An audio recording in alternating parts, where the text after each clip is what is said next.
inicialmente sobre a inviolabilidade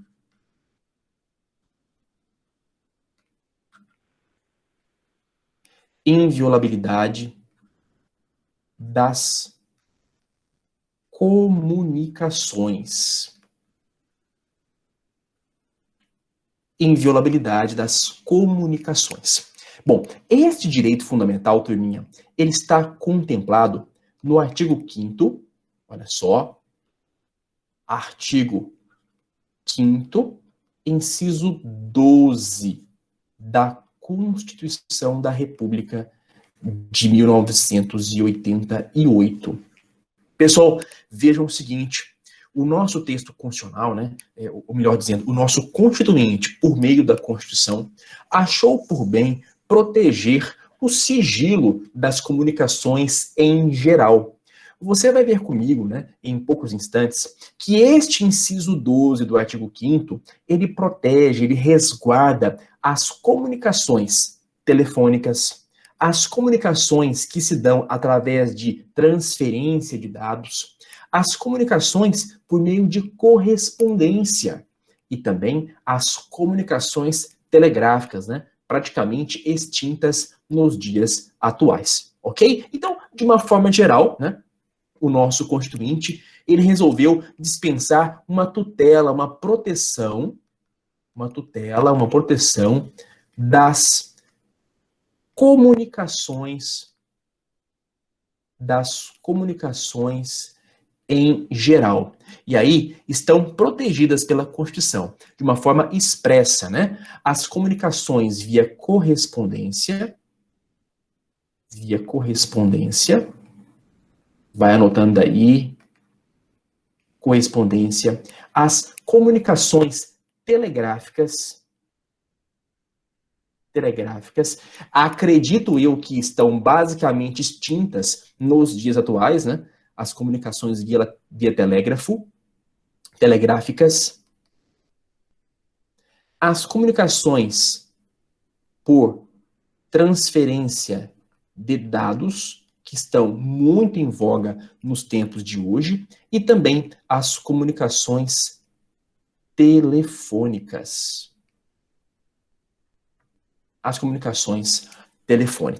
Joia, bacana. Pessoal, eu vou fazer o seguinte com vocês.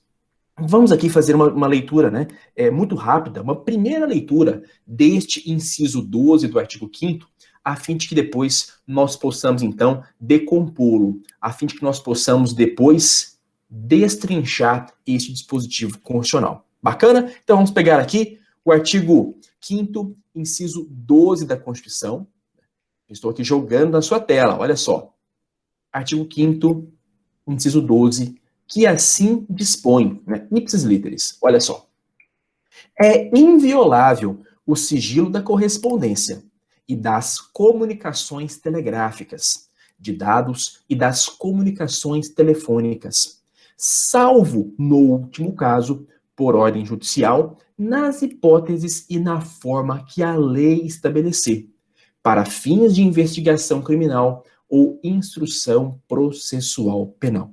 Bom, de antemão, já é claramente perceptível que este direito fundamental, ele não é absoluto.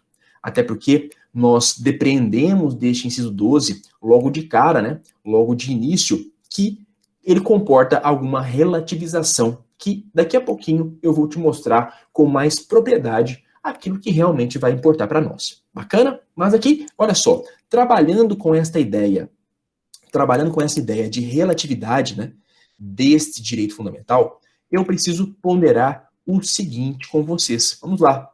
Olha só, relatividade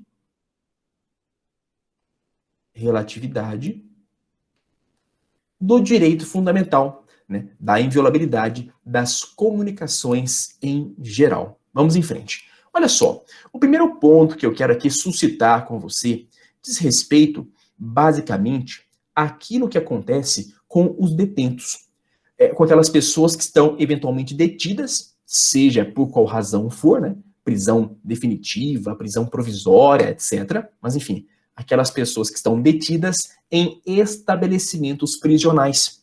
Nós extraímos do artigo 41 da Lei de Execução Penal, conhecida por LEP, Lei de Execução Penal, que é a Lei 7.210, nós retiramos deste artigo 41, parágrafo único, a possibilidade de as correspondências dos detentos serem interceptadas.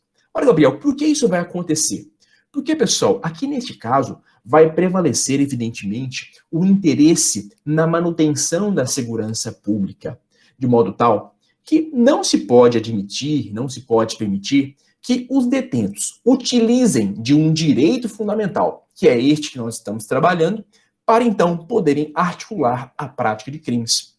Nesse tocante, então, a própria lei infraconstitucional, de maneira expressa, consagra uma restrição, como eu já disse, que está assentada, que está alicerçada na necessidade de nós protegermos a segurança pública. Então, a interceptação das correspondências acontece com o intuito de se evitar que os detentos se valham deste mecanismo para, então, articular a prática de crimes. Tudo bem até aqui, pessoal? Então, uma restrição prevista expressamente na Lei de Execução Penal, no seu artigo 41. Mas tem uma outra restrição que eu preciso ver aqui com vocês. São restrições, na verdade, né, no plural, decorrentes daquele sistema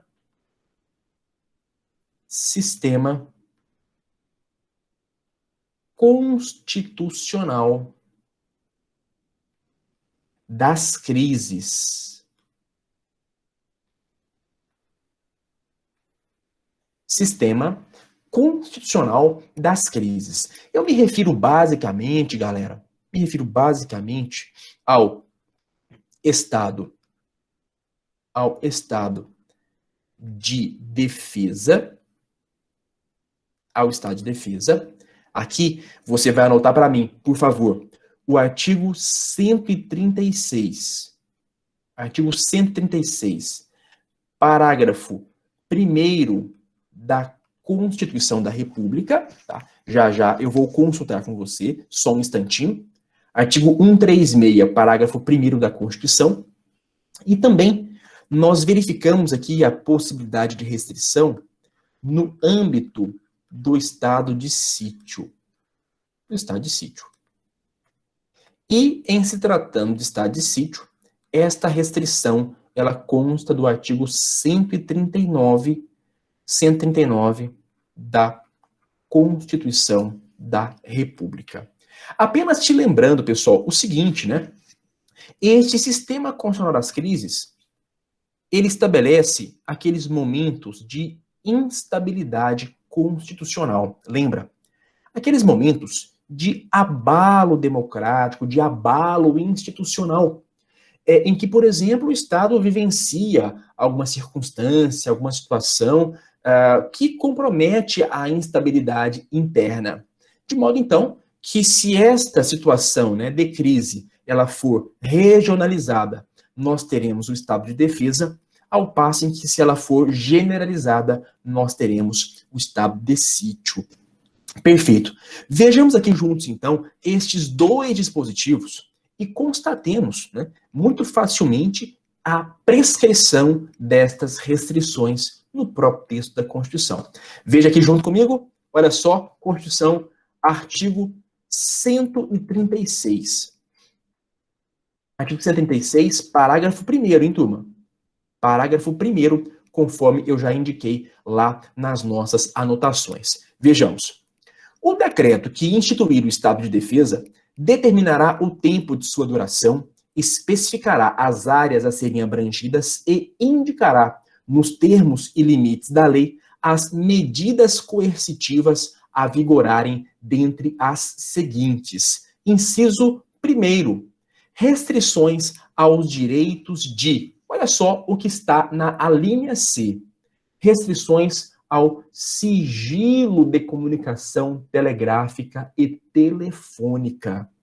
Meus amigos e minhas amigas, naturalmente que, no âmbito do sistema constitucional das crises, admitir-se-á, né, será, então, prevista essa situação aqui, expressamente consagrada na Constituição, de se restringir, né, naquela circunstância, circunstancialmente, alguns direitos fundamentais, neste ponto, o direito ao sigilo das comunicações telegráficas e também telefônicas. Tranquilidade? Joia demais, excelente. Agora, consultemos aqui o artigo 139 do texto constitucional. Veja só, 139, agora falando sobre a restrição no estado de sítio. Vejamos, na vigência do estado de sítio, decretado com fundamento no artigo 137, inciso 1º, só poderão ser tomadas contra as pessoas as seguintes medidas. Olha só, pessoal, o que está no inciso 3º. Restrições relativas à inviolabilidade da correspondência, ao sigilo das comunicações. Ao sigilo das comunicações. Então, naturalmente, estas restrições elas são possíveis, mesmo porque elas podem ser de fato necessárias dentro deste ambiente próprio, instalado pelo estado de sítio ou pelo estado de defesa. Perfeito até aqui? Tranquilidade, muito bem, prezados, muito bem. Vamos aproveitar que nós já estamos aqui no texto constitucional, né, mais uma vez, e vamos retornar ao artigo 5º, ao inciso 12º, né, que é agora o foco do nosso estudo. Quer ver só? Só um minutinho. Deixa eu localizar aqui o artigo 5º para nós. Foi lá pro ADCT, né? Só um minutinho, galera. Vou pegar o primeiro aqui, porque fica mais fácil de nós chegarmos aonde eu desejo. 1, 2, 3 e achei. Tá aqui, ó. Olha só, e vejamos esta parte que eu agora quero enfrentar junto com vocês. É inviolável o sigilo da correspondência das comunicações telegráficas, de dados e das comunicações telefônicas. Gente, se liga nesta segunda parte do inciso 12. Olha só. Salvo no último caso por ordem judicial, salvo no último caso por ordem judicial, nas hipóteses e na forma que a lei estabelecer. Salvo no último caso, mediante decisão judicial, nas hipóteses e na forma que a lei estabelecer, para fins de investigação criminal ou instrução processual penal. Galera, eu vou fazer o seguinte, eu acho que vai dar certo, quer ver? Eu vou dar um Ctrl+C, Ctrl+V aqui neste dispositivo. Vamos ver se vai rolar. Vou voltar para a nossa lousa eletrônica aqui e vamos fazer o seguinte. Opa, calma lá, né? Espera aí que vai dar certo. Vamos aqui fazer um registro a partir do próprio dispositivo. Olha só, eu quero verificar com você, e deixa eu fazer aqui a devida anotação, eu quero verificar com você exatamente o seguinte. Olha só. Olha só. O inciso 12, ele utiliza aqui uma ressalva, né, consignando o seguinte. Salvo no último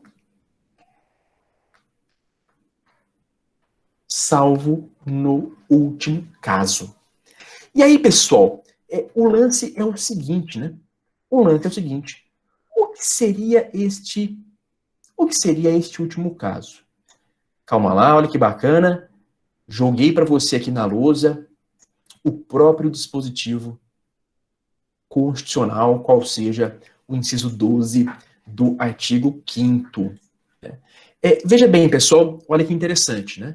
Consta aqui o seguinte, salvo, vou colocar aqui de cor diferente, né, de laranjado, salvo no último caso. Então, de regra, as comunicações, elas são invioláveis, bacana, beleza. Entretanto, salvo no último caso, é admitida uma certa flexibilização. Mas a pergunta é a seguinte, hein? O que seria este raio de último caso. O que seria esse último caso? E mais do que isso, se de fato nós temos aqui uma flexibilização, qual seria a dinâmica dela? Como é que ela aconteceria, né, em termos mais concretos, em termos, enfim, menos abstratos, em termos mais palpáveis, para que você possa entender integralmente o que nós estamos aqui falando? Gente, veja que interessante. O entendimento que se tem, né, o entendimento preponderante, é que este último caso, ele se refere, na verdade, ele se refere ao que está aqui, ó, ao que está aqui entre estas vírgulas.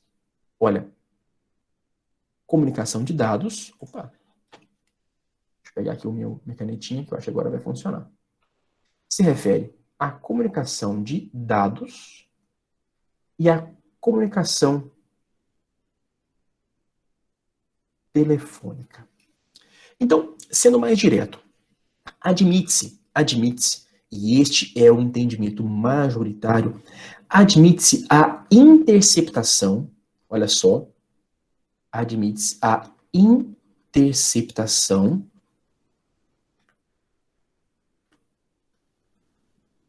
das comunicações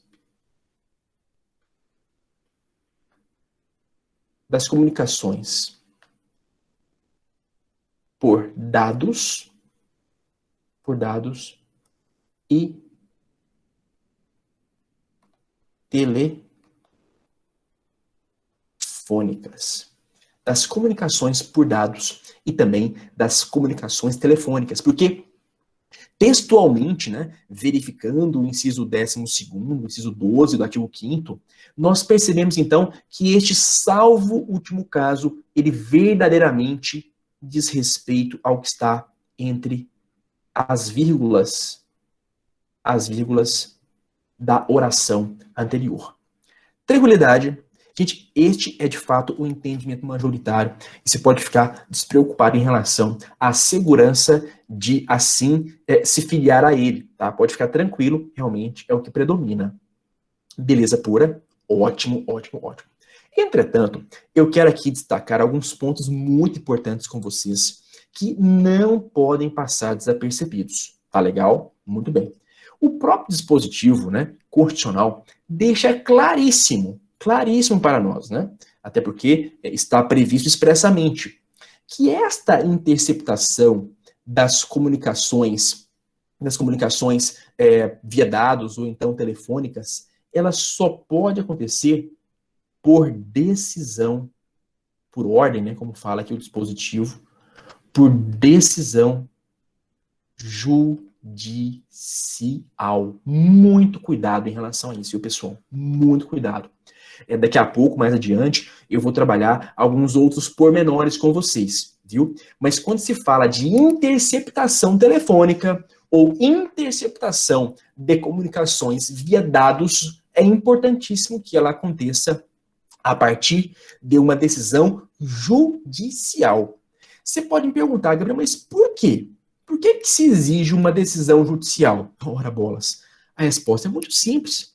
Uma vez, pessoal, deferida esta medida, esta providência, acredite, né, e enfim, perceba que a intimidade do indivíduo estará sendo, obviamente, relativizada em uma significativa medida. Então, quem vai tutelar esta intimidade, né, aqui nesse ponto, é o judiciário. É ele quem vai ser, de fato, aqui, digamos, o órgão de controle, né, que fará a verificação da necessidade, da legalidade desta interceptação que se pretende fazer.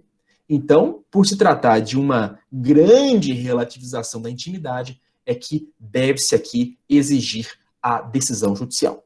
Gente, nesse ponto, inclusive, fala-se que esta providência, né, que estas medidas estão sujeitas à chamada cláusula de reserva jurisdicional. Cláusula de reserva jurisdicional. Isto é, trata-se de uma exclusividade do Poder Judiciário. Só o judiciário é quem, de fato, pode determinar, decretar esta interceptação das comunicações por dados ou, então, comunicações telefônicas. É interessante, pessoal, perceber o seguinte, não pode, por exemplo, o delegado de polícia, né, sem a autorização judicial, independentemente de uma decisão do juiz, não pode o delegado realizar a interceptação. Não pode, de igual forma, o Ministério Público, o promotor de justiça, o procurador da República, igualmente tomar esta providência, sem que haja uma decisão judicial amparando esta medida, né, amplamente relativizadora do direito fundamental à intimidade. Certo? Tranquilo? Muito bem, muito bem. Outro aspecto que o próprio inciso número 12 do artigo 5º traz para nós. Esta interceptação, né, sobre a qual nós estamos aqui a falar, ela somente poderá acontecer em situações relacionadas ao direito criminal, pessoal. É preciso, né, que se tenha aqui essa dimensão, este recorte em mente. Ou seja, somente em investigação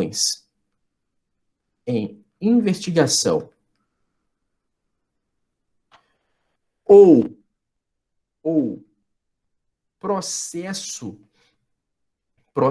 criminal, somente em investigações ou em processo criminal é que se admite, então, esta famigerada interceptação das comunicações de dados e telefônicas. Somente. Turminha, não a se falar, por exemplo, nesta medida em processos cíveis, em processos administrativos, por exemplo. Não. É uma prerrogativa aqui do processo criminal, da investigação criminal. Tudo bem? Maravilha, ótimo, perfeito. Galera, então, veja só. Eu dissequei com você aqui, né, o que está expressamente consignado aqui no artigo 5º, inciso 12 da Constituição. Joia? Bacana, muito bem. Eu tenho, porém, que trazer para vocês algumas observações importantes, tá? Sobre isso que nós estamos falando. Algumas observações muito importantes sobre o que nós estamos aqui falando, ou seja, especificamente sobre a interceptação em si. Certo? Muito bem. Vamos começar fazendo aqui uma primeira observação. Uma primeira observação que é a seguinte. Veja bem. Admite-se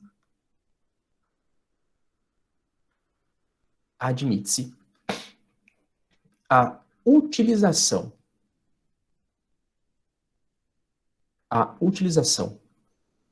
da prova obtida da interceptação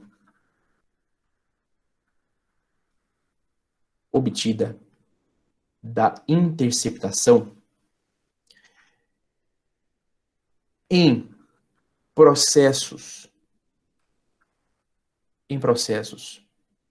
não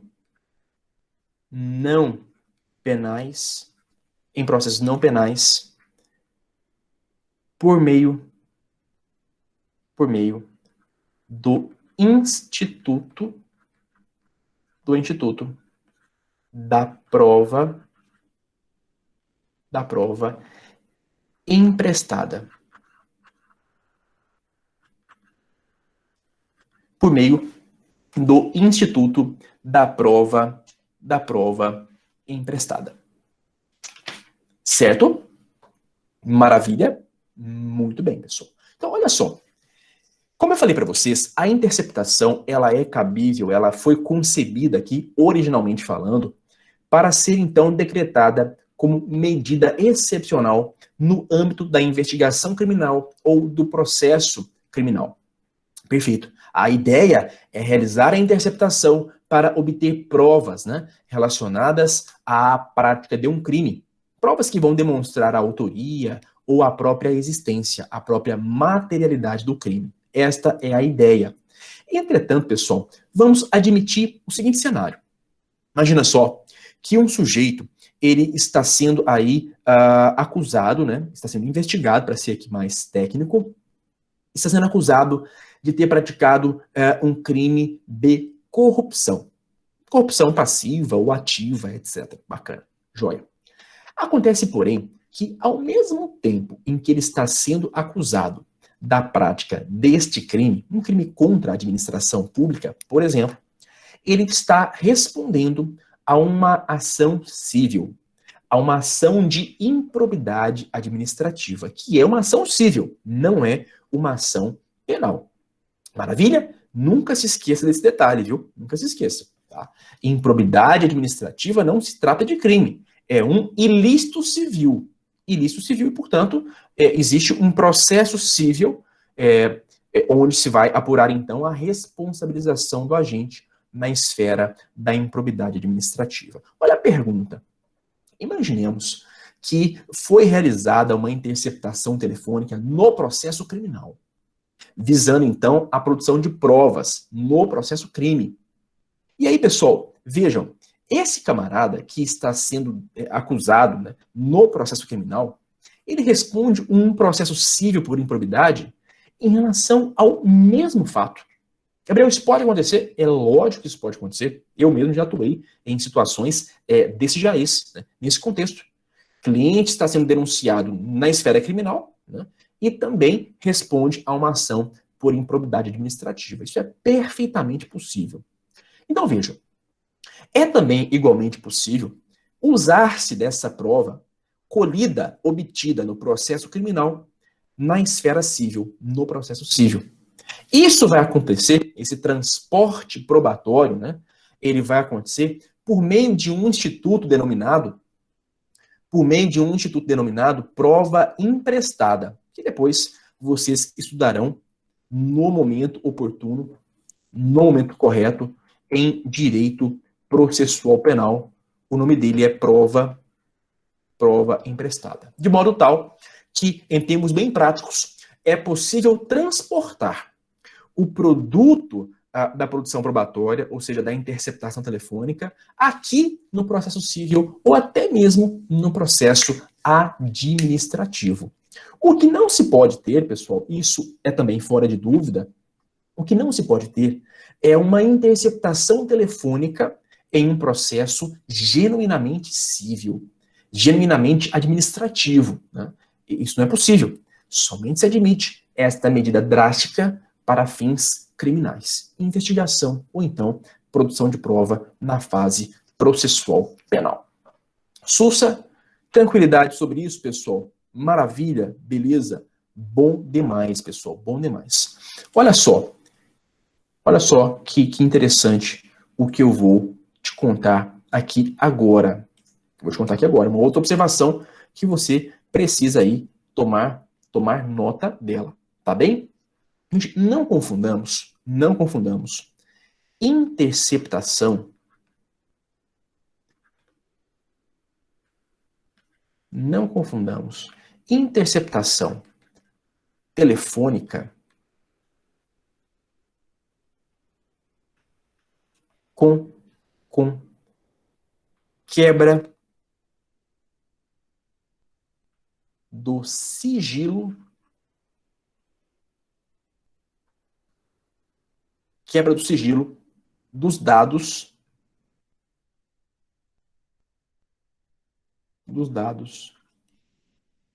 telefônicos. Não vamos confundir essas duas situações que, em que pese possam parecer semelhantes, não são iguais, não são idênticas, obviamente, tá? Então, aqui, vamos por partes fazer aqui o devido registro em relação a isso. Gente, a interceptação telefônica, ela se dá por meio de um terceiro, ou seja, um terceiro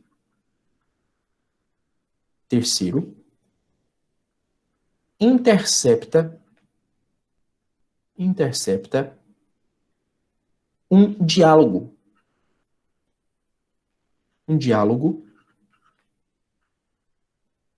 entre duas pessoas. Um terceiro intercepta um diálogo entre duas pessoas sem que eles, sem que eles saibam. Sem que eles saibam. Isto é uma interceptação telefônica. Meus amigos, como é que acontece na prática, né? Muito cuidado com isso aqui, ó. Muito cuidado. Imagina só, o delegado de polícia está investigando aí a prática, por exemplo, de um tráfico de drogas, né? E ele, né, já há muito tempo está investigando esse tráfico, está investigando determinado indivíduo que supostamente é o chefe do tráfico em determinado bairro da sua cidade. Ele usa de todos os artifícios, de todos os mecanismos possíveis para poder, então, levantar os elementos informativos, ou seja, entre aspas, né, as provas da fase do inquérito, os elementos informativos, com o intuito de demonstrar que o fulano de tal realmente é o traficante, é o responsável pela prática do crime que está sendo investigado. Perfeito. Entretanto, ele percebe que somente conseguirá demonstrar com efeito esta autoria, né, do crime se ele realizar a interceptação telefônica. A coisa ainda está muito nebulosa, né, no campo probatório, não está muito claro ainda, embora todas as suspeitas remontem para aquele cidadão, para aquele indivíduo. Então, nesse caso, como não há outra alternativa, o delegado vai requerer ao juiz, então, a realização da interceptação telefônica. O magistrado vai apreciar o pedido e vai, então, deferir, se for o caso, né, vai conceder autorização para que seja feita a interceptação telefônica. Bacana, gente? Maravilha, ótimo. Com esta decisão judicial, né, devidamente motivada, fundamentada, etc., o delegado poderá, então, iniciar a interceptação. Então, quando, por exemplo, né, imagina que eu sou o investigado, eu sou o traficante de drogas, o suposto traficante, vai ser colocado um grampo no meu telefone, né, no meu celular, né, supostamente, e aí, a partir de então, a partir daí, né, todas as conversas que eu realizar serão gravadas, serão ouvidas e devidamente gravadas. Ponto final. Isto é uma interceptação telefônica. Percebam vocês que este terceiro que eu fiz menção há poucos instantes é justamente o delegado de polícia, via de regra. É o delegado. É ele quem tem ali todo o sistema, todo o aparato estrutural para poder realizar a interceptação. Mas eu insisto, né, e quero ser muito enfático com você aqui, ela somente poderá ser feita a posteriori, ou seja, depois, após obtida a decisão judicial autorizativa. Ah, Gabriel, mas e os diálogos e as conversas passadas que você, investigado, teve com outros traficantes, por exemplo, ou com seus asseclas, né, com seus aviãozinhos, etc e tal? Gente, a conversa passada vai ficar no passado. Não tem como, se tratando de uma comunicação telefônica, você acessar a conversa passada. Veja, é preciso que a interceptação aconteça a partir da concessão da decisão judicial em diante. Ela não tem efeitos retroativos, né? Me refiro à decisão judicial. Ela não tem efeitos retroativos. Ficou claro isso para você? Percebeu? Então, as conversas, os diálogos, o conteúdo será acessado, né, por esse terceiro. Muito bem. Mas, gente, isso que eu acabei de frisar com você é totalmente diferente, tem uma grande distinção, né, da quebra, ou com a quebra do sigilo dos dados telefônicos. E aqui, pessoal, eu vou tentar resumir da maneira mais clara para vocês, que é justamente a seguinte, né? A quebra do sigilo dos dados telefônicos consiste no acesso ao registro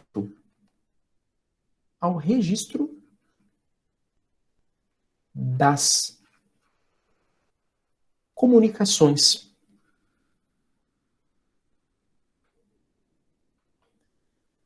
Comunicações telefônicas. Turma, deixe-me ser mais direto com vocês. Vocês já tiveram acesso, né, ou seja, pela internet, né, hoje é mais comum acessar isso virtualmente, no próprio site da operadora de telefonia, ou seja por correspondência, né, antigamente a gente recebia em casa, né, isso aconteceu comigo várias vezes, nós recebíamos em casa uma conta telefônica detalhada, lembra? E aí, lá vai aparecer o valor, obviamente, que você tem que pagar, né, que você deve para a operadora de telefonia. Lá vai constar todas as ligações que você fez, né? Para quem você realizou essas ligações telefônicas, ou seja, qual é o número, qual é o destinatário da ligação, qual foi o dia que a ligação foi feita, por quanto tempo a ligação perdurou, né? Quanto tempo foi a duração da chamada. E, portanto, tem ali um resumo completo, né, de toda a atividade telefônica do cidadão. Enfim, aquilo que está lá, pessoal, nada mais é do que, ou nada mais são, do que os registros de dados telefônicos. Então, perceba que é algo totalmente distinto. Na interceptação telefônica, um terceiro, né, que é o delegado de polícia, vai ter acesso às conversas propriamente ditas, conversas futuras. Na quebra do sigilo, não. O que se tem acesso é a alguns registros dos dados telefônicos, né? E acreditem, pessoal, isso pode ter muita importância, né? Eu já participei de um tribunal do júri no ano de 2013, me lembro como se fosse hoje. O promotor de justiça conseguiu uma série de registros de dados telefônicos, né, referente aos acusados, aos réus, que apontavam, assim, com muita clareza para o envolvimento deles com a prática do crime, né? Então, isso tem sim uma certa relevância quando você apura, por exemplo, a frequência de uma ligação para determinada pessoa, né? Uma reiteração de ligações, etc. Então, pode ser sim que isso tenha alguma conexão fática muito relevante. O detalhe é o seguinte, meus queridos amigos, olha só, o detalhe é que a interceptação, como já disse, depende de decisão judicial. Depende de decisão judicial. Agora, a quebra do sigilo dos dados telefônicos, né, muito diferentemente, não depende propriamente de uma decisão judicial. Não depende. Pessoal, o Ministério Público, olha só, o Ministério Público, que eu vou aqui abreviar com a sigla MP, os promotores de justiça, os procuradores da República, o próprio delegado de polícia, o próprio delegado de polícia, até mesmo as comissões parlamentares de inquérito, as CPIs, que depois nós estudaremos no momento oportuno, né? As comissões parlamentares de inquérito, que têm papel investigativo também, olha só, eles podem solicitar diretamente à operadora de telefone, né, à operadora de telefonia, o acesso a esses dados, a esses registros telefônicos.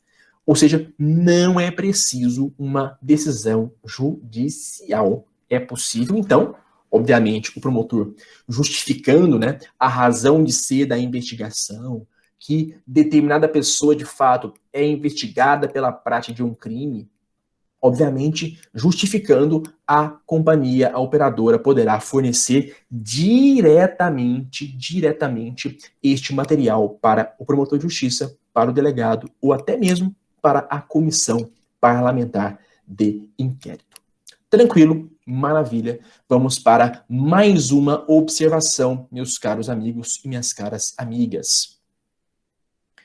Mais uma observação que é a seguinte, olha só, a interceptação também, né, a interceptação telefônica, vou colocar aqui, ó,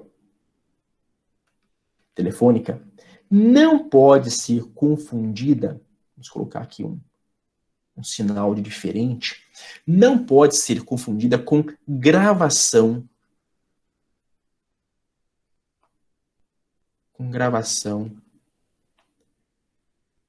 clandestina. Com gravação clandestina, tá? Bom, digamos que as explicações quanto à interceptação telefônica eu já trouxe para vocês, né? Você já sabe em que consiste esta interceptação telefônica. Show! Mas, Gabriel, o que seria esta gravação clandestina, né? Que nome estranho. Clandestino, será que é ilícito? Gente, a gravação clandestina nada mais é do que a gravação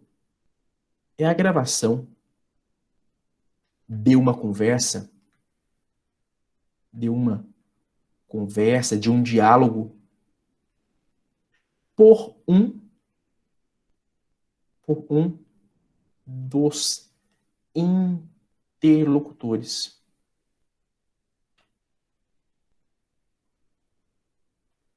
É a gravação de uma conversa por um dos interlocutores, vírgula, sem o conhecimento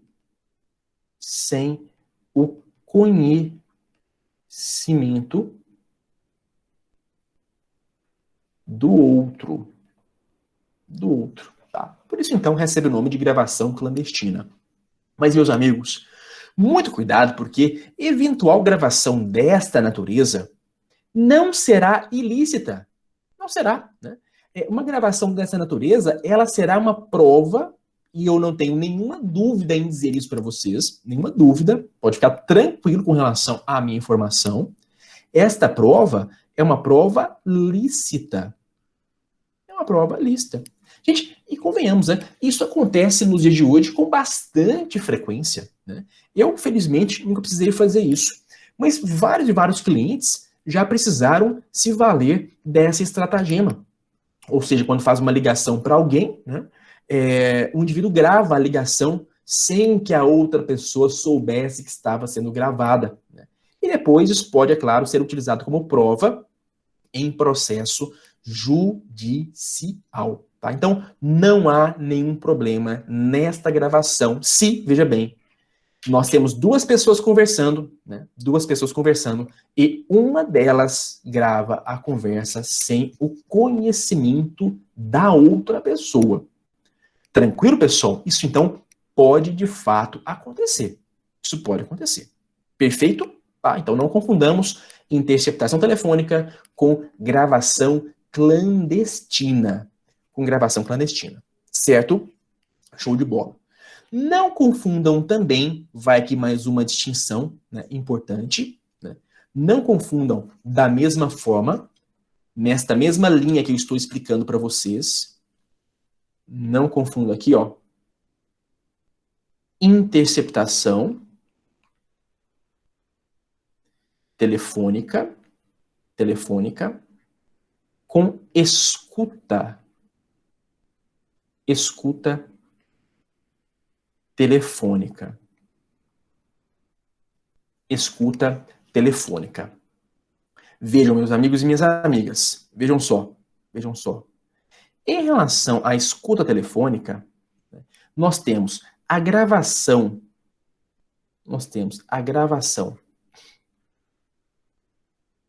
de uma conversa entre duas pessoas, vírgula, por um terceiro, vírgula, com o conhecimento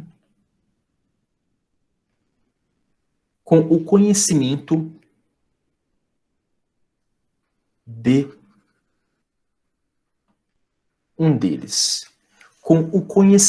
um deles. O exemplo aqui, pessoal, é o seguinte. Imaginemos que alguém foi sequestrado, né? Estamos diante de uma extorsão mediante sequestro. E a vítima está aí, enfim, isolada num cativeiro, mantida refém pelos sequestradores. O pai, né, da vítima procura a polícia porque foi acionado pelos sequestradores. E aí, quando o sequestrador liga para o pai, né, o pai da vítima, ele está ali ao lado da polícia e tudo mais, a polícia então grava aquela conversa.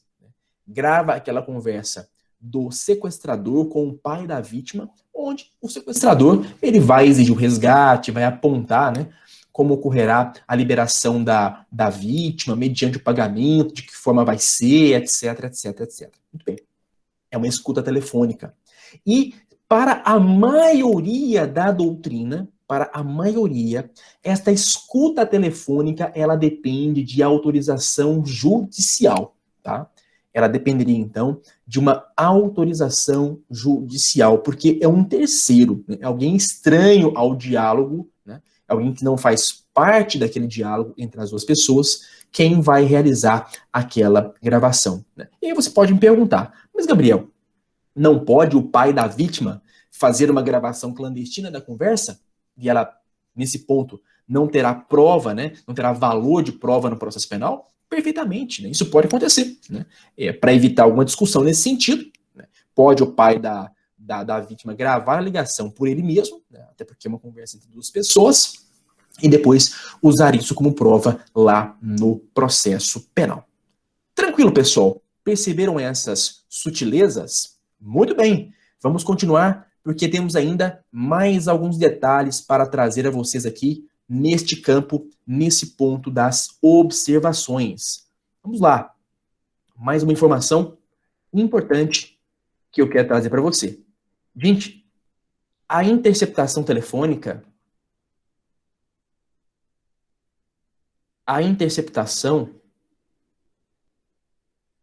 é residual. Como assim, Gabriel? A interceptação telefônica, ela é residual. Gente, é uma informação que você depreende, salvo engano, é uma informação que você depreende do artigo 1º, parágrafo único, tá? Artigo 1º, parágrafo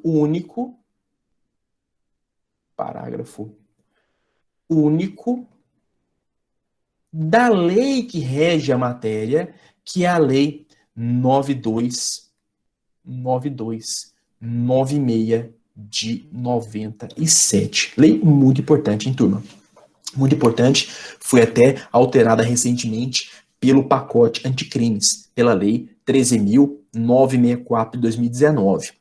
Então veja, a interceptação, ela somente pode ser utilizada em último caso, quando não for possível se provar algum aspecto da infração penal por outros meios, por outros caminhos. E aí, então, é preciso, né, se valer desta estratagema para se provar a ocorrência do crime, a sua autoria, né? Então, isso é muito importante, tá? Então, é uma medida residual, usando aqui a linguagem do direito penal, né?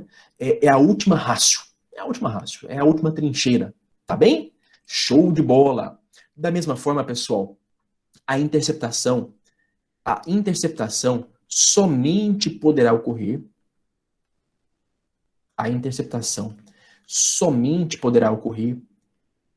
em crimes apenados com reclusão, com pena de reclusão.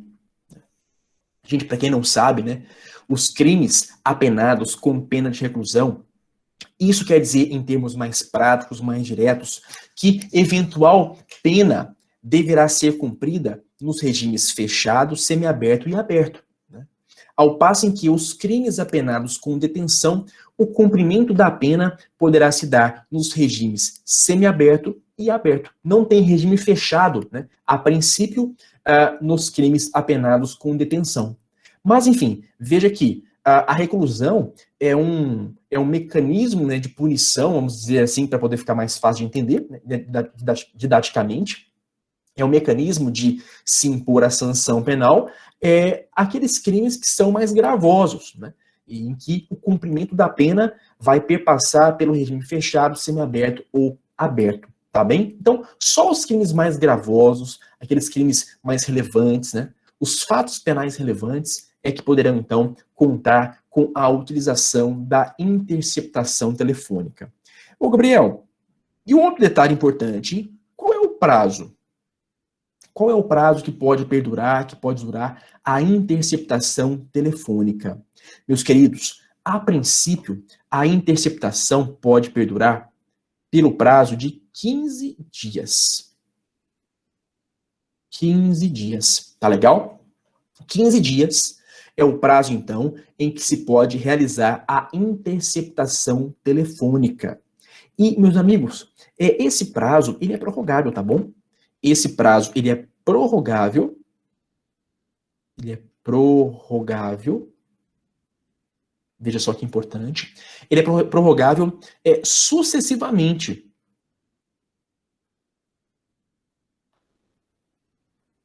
Ele é prorrogável sucessivamente, segundo a nossa jurisprudência. Tá bem assim? É um prazo prorrogado sucessivamente. É evidente que para que haja essa prorrogação, nós precisamos contar com uma decisão judicial, né? A prorrogação ela não é automática. É preciso que o juiz venha prolatar uma decisão prorrogando este prazo da interceptação telefônica. Show de bola até aqui? Muito tranquilo, pessoal? Beleza pura? Maravilha. E vamos então para a última observação que eu tenho para poder então fazer com vocês. Depois, posteriormente, né, eu vou responder os questionamentos a respeito da nossa abordagem aqui neste encontro de hoje. Gente, a última observação diz respeito ao tema, ao assunto serendipidade. É um pouco estranha, né, a expressão. Já adianto para vocês que não fui eu quem criou, obviamente, né, de modo que não me culpem, né, pela, enfim, por ser uma expressão tão truncada, né, tão estranha, né, serendipidade. Mas é muito comum, muito frequente em direito processual penal. Usa-se uma outra expressão que remete ao mesmo entendimento, ao mesmo conteúdo. Usa-se a expressão, olha só, entre parênteses, crime achado. Gente, anote isso aí e se liga no exemplo para você, de fato, entender o que eu preciso aqui te explicar neste item, neste ponto, tá? Serendipidade ou então crime achado, tá legal?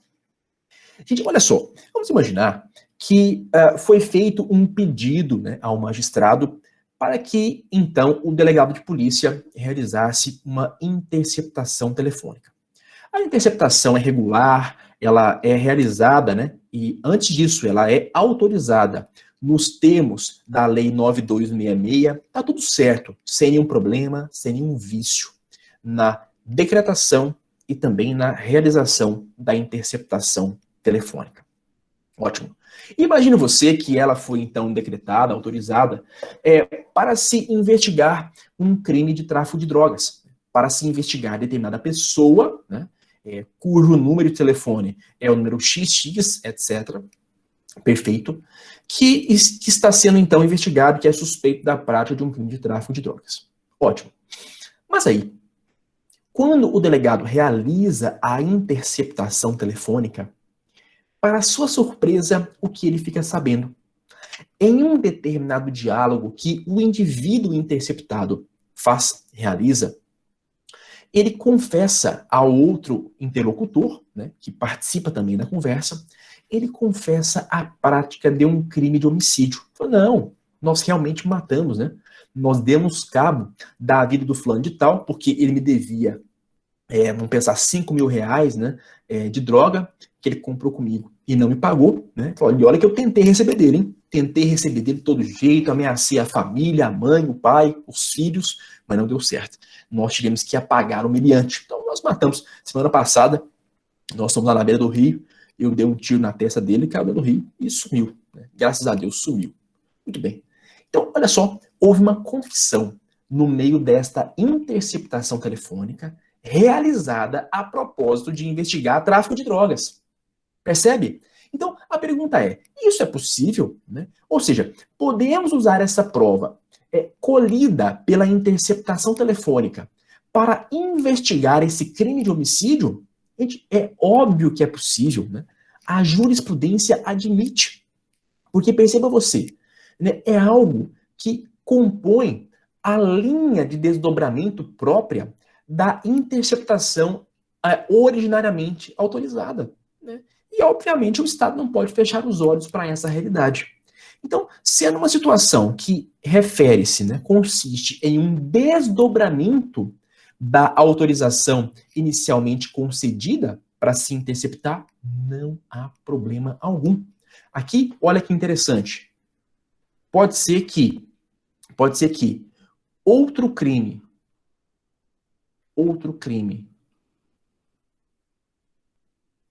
ou outros responsáveis, outro crime ou outros responsáveis pela infração penal sejam identificados. Tá certo? Olha só. É possível, então, por meio, né, da serendipidade do crime achado, que outros responsáveis, outros crimes, na verdade, né, inicialmente, outros crimes sejam identificados e também, de repente, né, está-se ali investigando o Gabriel como sendo supostamente o responsável, né, pela prática do crime X, do crime de tráfico de drogas. Entretanto, descobre-se na conversa telefônica, descobre-se que outras pessoas também participaram desta empreitada criminosa, que inicialmente o delegado nem desconfiava, né? Que inicialmente a linha investigativa nem apontava, então, a participação destas pessoas, tá? Então, isso sim é permitido no direito brasileiro e até se pode, né, de repente, instaurar um outro processo criminal, um outro processo penal a propósito desta situação, a propósito deste crime achado. Tudo bem, pessoal? Maravilha? Show de bola. Então, encerramos aqui a nossa exposição, né, bastante alongada acerca desse direito fundamental, lá do artigo 5º, inciso 12, artigo 5º, inciso 12 do texto constitucional, né, que é intitulado Inviolabilidade das Comunicações. Bacana? Muito bom, gente. Vamos agora para as perguntas. Vamos lá, imagino eu que deve ter muita coisa, né? Muita coisa nos aguardando aqui